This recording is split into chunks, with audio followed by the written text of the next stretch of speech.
ওম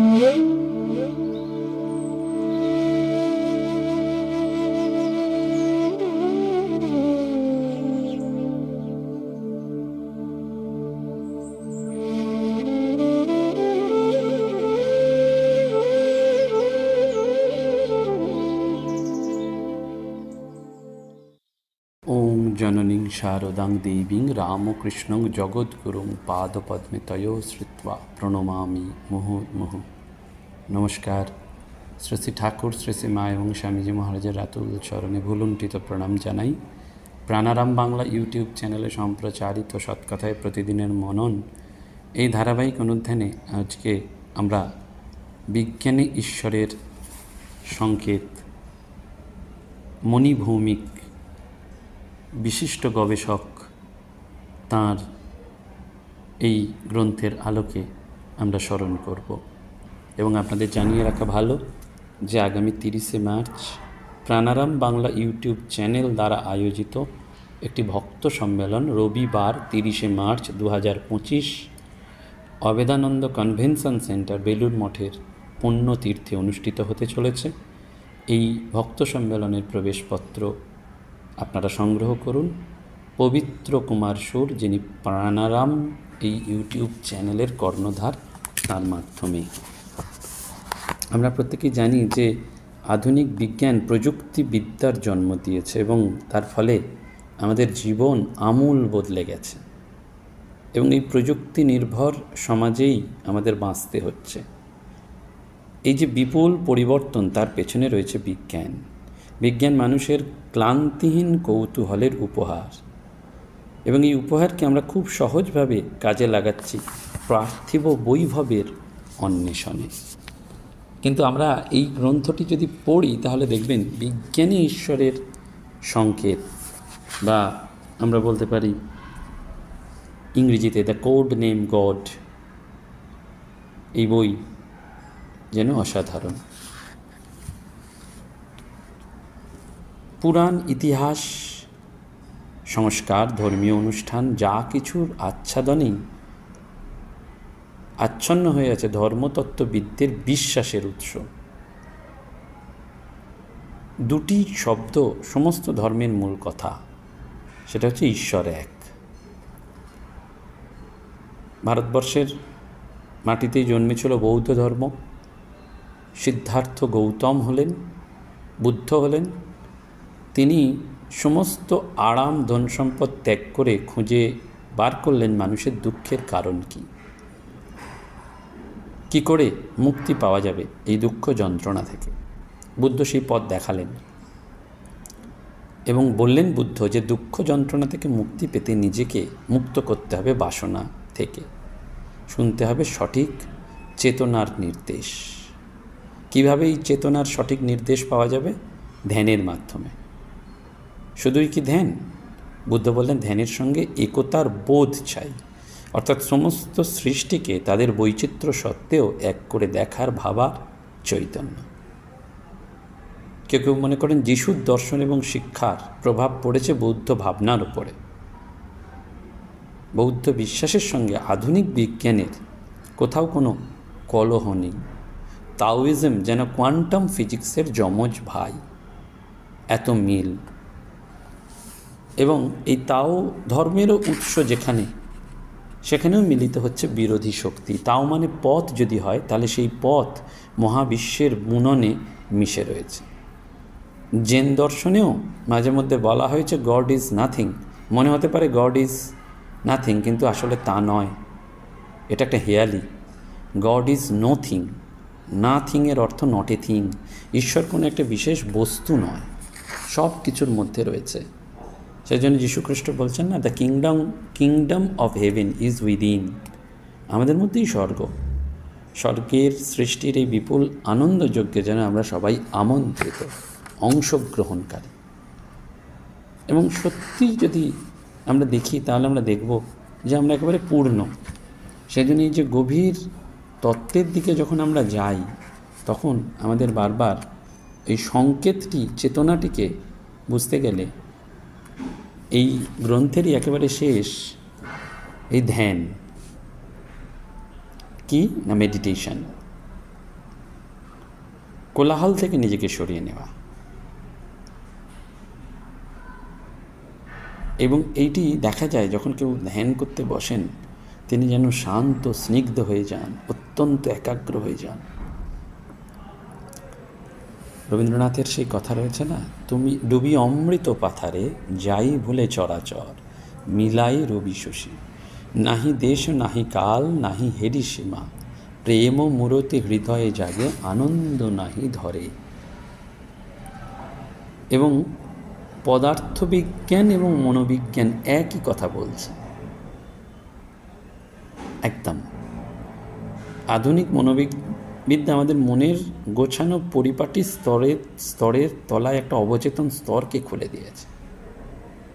এবং পদার্থবিজ্ঞান মনোবিজ্ঞানে স্পষ্ট প্রমাণ পাওয়া গেছে যে এই ঝোড়ো আবহাওয়ার পেছনে একটা স্থায়ী স্থিরতার, বিশৃঙ্খলার পেছনে একটা সংঘবদ্ধতার চিহ্ন রয়েছে, একটা ইমপ্লিকেট অর্ডার, কোয়ান্টাম মেডিটেশন সেজন্য বলা হচ্ছে।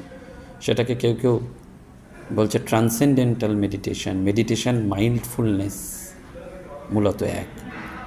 1975 সালে ডক্টর হার্ভার্ড বেনসন তার ছোট্ট বই দ্য রিল্যাক্সেশন রেসপন্স, তিনি পাশ্চাত্যের পাঠকদের কাছে ধ্যানের মূল সূত্রগুলো ব্যাখ্যা করেছিলেন। বেনসন ছিলেন একজন হৃদবিজ্ঞানী, হার্ভার্ড মেডিকেল স্কুলের গবেষক। তিনি মানুষের জীবনে উদ্বেগ এবং উচ্চ রক্তচাপের মধ্যে যে একটা সম্পর্ক রয়েছে সেটা তিনি আবিষ্কার করেছিলেন। তিনি আবিষ্কার করেছিলেন যে প্রাত্যহিক সমস্যা, যুদ্ধ আমাদের ভেতরে ভেতরে লড়াইয়ের জন্য প্রস্তুত করে, মস্তিষ্কের কাছে সংকেত পাঠায় অ্যাড্রিনালিনের মতন হরমোন প্রচুর পরিমাণে ক্ষরণ করতে এবং পেশির মধ্যে অধিকতর রক্ত প্রবাহিত করতে।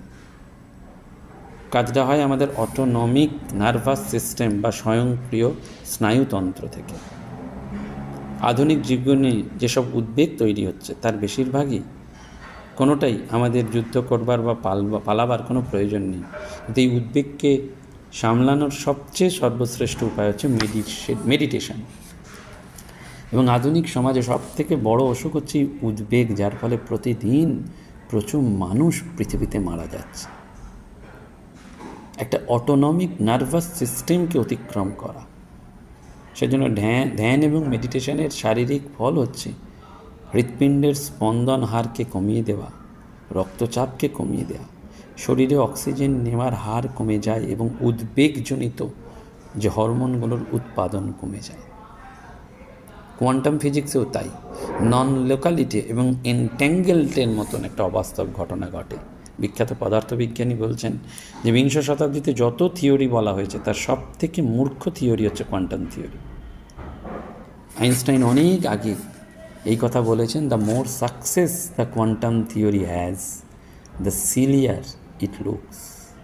নির্বোধ মনে হচ্ছে একদম। এইটি একেবারে আসছে আমাদের প্রত্যেকের মধ্যে যে চেতনা, সেটি মস্তিষ্কের মধ্যে নিয়ে যাচ্ছে, এটা করবো না ওটা করবো না একদম। এই চেতনাই আমাদের প্রত্যেককে ব্যক্তিগত বিচ্ছিন্নতা থেকে মুক্তির পথ দেখিয়ে আমাদের অস্তিত্বের উৎসের সঙ্গে পরম বন্ধনে বেঁধে দিতে চাইছে। আমরা যদি কয়েক পা পিছিয়ে যাই ব্যাপক কর্মব্যস্ততা থেকে, আমরা যদি চলে যাই কোনো নিরিবিলি শান্ত জায়গায়, শরীরকে বিশ্রাম দিই, মনের উদ্বেগ থেকে ছুটিয়ে নিয়ে যদি নিজের মতন ঘুরে বেড়াই, তাহলে দেখতে পাবো রবীন্দ্রনাথের সেই গান, কর্ম যখন প্রবল আকার, গরজি উঠিয়া ভাঙে চারিধার, হৃদয় পাত্রে হে নীরবনাথ, শান্ত চরণে এসো। নীরবনাথ যেন আমাদের ধ্যানের মধ্যে একটা প্রস্ফুটিত গভীর চেতনা। এবং ধ্যানের যে সহজ পদ্ধতির কথা আমরা বলবো, সেটা প্রাচীন জেন পদ্ধতি বিপাসনা থেকে এসছে। ইংরেজিতে এটাকেই বলে মাইন্ডফুলনেস মেডিটেশন। এবং সবসময় সেই জন্য দলাই লামা বলছেন যে আমরা সবসময় সেই আধ্যাত্মিকতাকেই যেন বরণ করে নিই যার বক্তব্য বিজ্ঞান সমর্থিত। মনে রাখতে হবে যা সত্যি ঘটছে আমাদের মধ্যে তার স্বচ্ছ এবং তীব্র সচেতনতা রয়েছে। প্রতি মুহূর্তে যা ঘটছে তা হচ্ছে আমাদের উপলব্ধি। মেডিটেশন বা ধ্যান ঘুমিয়ে পড়ার জন্য নয়। ধ্যান যা চায় বা খোঁজে তা হলো এক ধরনের রিল্যাক্সড বা শিথিল মনোযোগ, আসলটি হচ্ছে মনোযোগ। কি খাবো, কি ব্যায়াম করব সেটা নয়, কিন্তু শরীর মন ভালো থাকলে মেডিটেশনে খুব ফল তাড়াতাড়ি পাওয়া যায়। পাশ্চাত্যে যোগ ব্যায়াম চলছে, খুব যোগা। আসলে যে কোনো ব্যায়ামই মস্তিষ্ক থেকে এন্ডরফিনস প্রবাহকে বার করে আনে, যেটা দেহের মধ্যে একটা পুলক সঞ্চার করে, এবং এত সহজেই হাতের কাছে রিল্যাক্সেশনের একটা ওষুধ পাওয়া যায়। সত্যি সত্যি ভোরবেলা সন্ধ্যেবেলায় নিজের সুবিধের মতন এই মাইন্ডফুলনেস মেডিটেশন করতে হবে, এবং মনে রাখতে হবে ধ্যানের বিষয় হচ্ছে নিজের মন। কিন্তু মনকে পর্যবেক্ষণ করা সহজ ব্যাপার নয়, তার জন্যে দরকার সময় ও অনুশীলন। তাই ধ্যানের মধ্যে প্রথম চেতনার কোয়ান্টাম লাভের জন্য ব্যবহার করা যেতে পারে মন্ত্র বা যন্ত্র। আমরা যখন মেডিটেশনে বসি তখন দেখা যায় সারাদিন অনেক চিন্তা আসছে, কোন পাওনাটা মেটানো হয়নি, কোন বিলের টাকাটা জমা দেওয়া হয়নি, কোথায় অ্যাপয়েন্টমেন্ট আছে, কত রকম অস্বস্তি মনের মধ্যে চলে। মাইন্ডফুল মেডিটেশনের সময় মস্তিষ্কের সার্কিট নতুনভাবে তৈরি হয়, যাকে বলে রিম্যাপিং। বাইরের ডাকে সাড়া দিয়েও সাধারণত নিউরন বা স্নায়ুকোষগুলো ফায়ার করে। সেজন্য মাইন্ডফুল মেডিটেশনের সময় স্নায়ুকোষগুলো নিজের ইচ্ছায় সমাবস্থায় ফায়ার করতে থাকে। সেই জন্য বৈজ্ঞানিক জটিলতার মধ্যে যদি আমরা না যাই, তাহলেও বুঝতে পারি যদি কোনোভাবে উত্তেজিত করে তাকে কঠোর ব্যস্ততার মধ্যে ফেলে দেওয়া হয়, যদি না হয়, তাহলে কোয়ান্টাম সিস্টেমের স্বভাব হচ্ছে 0 পয়েন্ট এনার্জির মতন অবস্থায় চলে যাওয়া। আমাদের ধ্যানের কেন্দ্রে রয়েছে সেই পরম উদ্ভাস। আঁধারে মোর তোমার আলোর জয় গভীর হয়ে থাক জীবনের কাজ। সেজন্য এখার্ড বলছেন পথ ছাড়ো এবং ঈশ্বরকে তোমার মধ্যে ঈশ্বর হতে দাও। ধ্যান হলে মনে পরম শান্তির একটা মাধুর্যময় অবস্থা আসে। সেই কারণেই ধ্যানের গভীরে ঢুকতে পারলে মস্তিষ্কের রসায়নে দেখা দেয় নিউরো ট্রান্সমিটার সেরাটোনিনের উল্লেখযোগ্য বৃদ্ধি। মন শান্তির সন্ধানে। আমাদের শুধু মনকে পথ করে দিতে হবে, ছাড়লে চলবে না। নিয়মিত ধ্যান করতে হবে, এবং প্রতিদিন হয়তো একরকম ফল পাওয়া যাবে না, কিন্তু প্রতিবারেই মেডিটেশন থেকে কিছু না কিছু উপকার আসবেই আসবে। সেজন্য রবীন্দ্রনাথ বলছেন না, এবার নীরব করে দাও হে তোমার মুখর কবিরে। এইটি অর্থাৎ নন লোকাল হয়ে যাওয়া। ধ্যান করার সময় একটা যদি ড্যাশবোর্ডে আমরা দেখি, তাহলে দেখা যায় যে আমাদের মস্তিষ্কের বাঁ ধারের প্যারিয়েটাল বিভাগে ব্যস্ততা কমে যায়, এবং এই প্যারিয়েটাল বিভাগেই তৈরি হয় আজকের ছবি।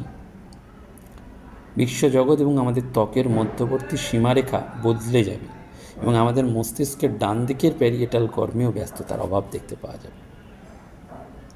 সেজন্য আমাদের মস্তিষ্কের বাঁ দিকটা, যেখানে আনন্দ এবং উৎসাহের অনুভূতি থাকে, সেখানেই দেখা দেয় ব্যস্ততা। সেজন্য যত ধ্যান হবে, বিজ্ঞান বলছে যখন ধ্যান সেই স্তরে নিয়ে যাবে, তখন মস্তিষ্কের সবকটা অঞ্চল চলে আসবে একটা সংবদ্ধতায়, এবং আপনি সৃষ্টির আদি উৎস একই ছন্দে বাজবেন। তখনই উৎসের সুরে সুরে মিলবে আপনার জীবন। সবকটি ইন্দ্রিয় তখন একটি ইন্দ্রিয়ে যেন রূপান্তরিত হয়ে যাবে।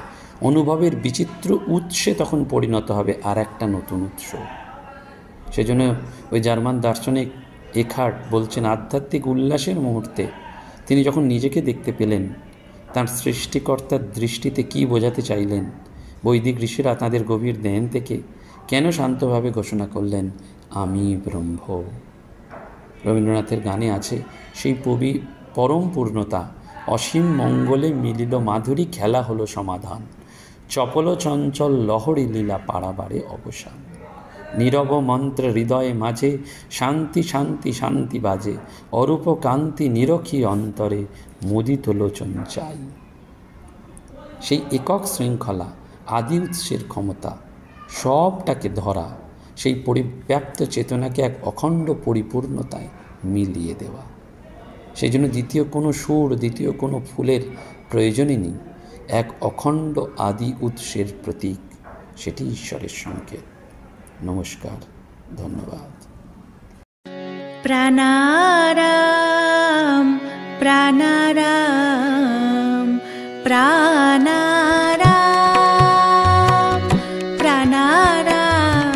জানা